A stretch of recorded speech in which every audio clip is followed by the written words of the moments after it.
തേജസ് ന്യൂസിലേക്ക് സ്വാഗതം. വിനാശ വികസനത്തിന്റെ ഇരകൾ വിഷമഴ പെയ്യിച്ച് ജീവനും ജീവിതവും തകർത്തത് ഭരണകൂടമാണെന്ന് 2 പതിറ്റാണ്ടുകളായി ലോകത്തോട് പറയുകയാണ് കാസർഗോഡ് എൻഡോസൾഫാൻ ഇരകൾ. മാറി മാറി വരുന്ന സർക്കാരുകൾ വാഗ്ദാനങ്ങൾ മാത്രം നൽകി വഞ്ചിക്കുകയാണ്. എല്ലാം ശരിയാകുമെന്ന് പറഞ്ഞ് അധികാരത്തിലേറിയവരും അവരെ വഞ്ചിച്ചു. ഏതൊരു സർക്കാർ അധികാരത്തിൽ വന്നാലും പോരാട്ടം വഴിയാണ് ഞങ്ങളുടെ അവകാശങ്ങൾ ചെറിയ രീതിയിലെങ്കിലും നേടിയെടുത്തിട്ടുള്ളത്.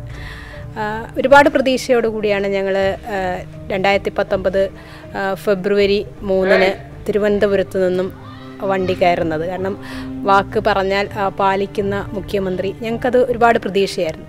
പക്ഷെ ഞങ്ങൾക്ക് ആ തീരുമാനത്തിൻ്റെ ഉത്തരവായി ഇറങ്ങുന്നതിന് തന്നെ 1 മാസം സമയമെടുത്തു.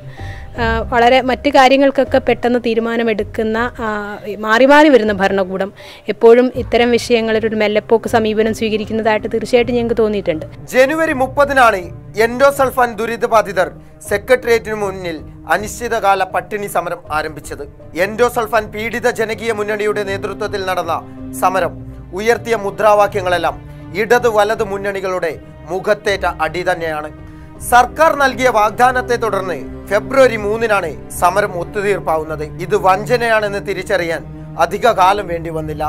മുഖ്യമന്ത്രിയുമായി നടത്തിയ ചർച്ചയിലെ പ്രധാന ആവശ്യം അതിർത്തി നോക്കാതെ അർഹരായ മുഴുവൻ ദുരിതബാധിതരെയും പട്ടികയിൽപ്പെടുത്തണമെന്നായിരുന്നു. എന്നാൽ ഇത് പാടെ അട്ടിമറിക്കപ്പെട്ടു. അതിർത്തി പ്രശ്നമാണ് മുഖ്യ വിഷയമായി മുഖ്യമന്ത്രിക്ക് മുമ്പിൽ അവതരിപ്പിച്ചത്.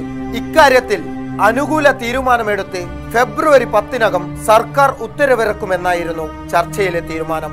മാർച്ച് 2 ഇറങ്ങിയ സർക്കാർ ഉത്തരവിൽ ഈ ആവശ്യം നിരാകരിക്കപ്പെട്ടു.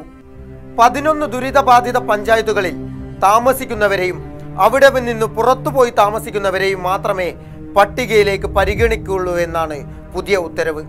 ഏറ്റവും കൂടുതൽ ചർച്ച ചെയ്യപ്പെട്ടത് അതിർത്തിയുടെ പ്രശ്നമായിരുന്നു. പക്ഷെ അതിർത്തിയുടെ പ്രശ്നം അതിരുകൾ ബാധകമാക്കില്ല എന്ന് തീർച്ചയായിട്ടും ഞങ്ങൾക്ക് മുഖ്യമന്ത്രി ഉറപ്പ് തന്നിരുന്നു. അത് ഇവിടെ എത്തിക്കഴിഞ്ഞപ്പോൾ അതിർത്തികൾ ബാധകമാക്കില്ല, ദുരിതബാധിത പഞ്ചായത്തിൽ നിന്ന് പുറത്തു പോയവരെ കൂടി പരിശോധിച്ച് ഉൾപ്പെടുത്തും എന്നാണ് പറഞ്ഞത്. അപ്പോൾ അതിർത്തികൾ ബാധകമാക്കില്ലെങ്കിൽ ദുരിതബാധിത പഞ്ചായത്തിൽ നിന്ന് പുറത്തുപോയവരെ കൂടി എന്ന് പറയുന്നതിൻ്റെ അർത്ഥം എന്താണ് ഞങ്ങൾക്ക് ഇപ്പോഴും മനസ്സിലായിട്ടില്ല. ഉദ്യോഗസ്ഥ തലത്തിലെ വലിയൊരു വീഴ്ചയാണ് ഇതിന് കാരണമെന്ന് തന്നെയാണ് ഞങ്ങൾ ഇപ്പോഴും വിചാരിക്കുന്നത്. കാരണം ഇത് ഇറക്കുമ്പോൾ, ഈ ഉത്തരവ് ഇറക്കുമ്പോൾ ഉദ്യോഗസ്ഥന്മാർ അവരുടെ ഒരു കളി ഇതിനകത്ത് കാര്യമായിട്ട് നടക്കുന്നുണ്ട്. ഒന്നുറക്കെ നിലവിളിക്കാൻ പോലും ആകാത്ത ജനതയാണ് എൻഡോസൾഫാൻ ദുരിതബാധിതർ. ഈ ജനതയെ വീണ്ടും വഞ്ചിച്ചവർ എന്തു പറഞ്ഞാണ് വോട്ട് ചോദിച്ച് കാസർഗോഡ് ഗ്രാമങ്ങളിലേക്ക് കടന്നു ചെല്ലുക? ഏറ്റവും അവശത അനുഭവിക്കുന്ന വിഭാഗക്കാരായിട്ടുള്ള ഇത്തരം ആളുകളോട് കാണിക്കുന്ന സമീപനത്തോട് ശക്തമായ പ്രതിഷേധം തന്നെ ഞങ്ങൾക്കുണ്ട്. അതിൻ്റെ ഞങ്ങളുടെ മുന്നിൽ രാഷ്ട്രീയമില്ല.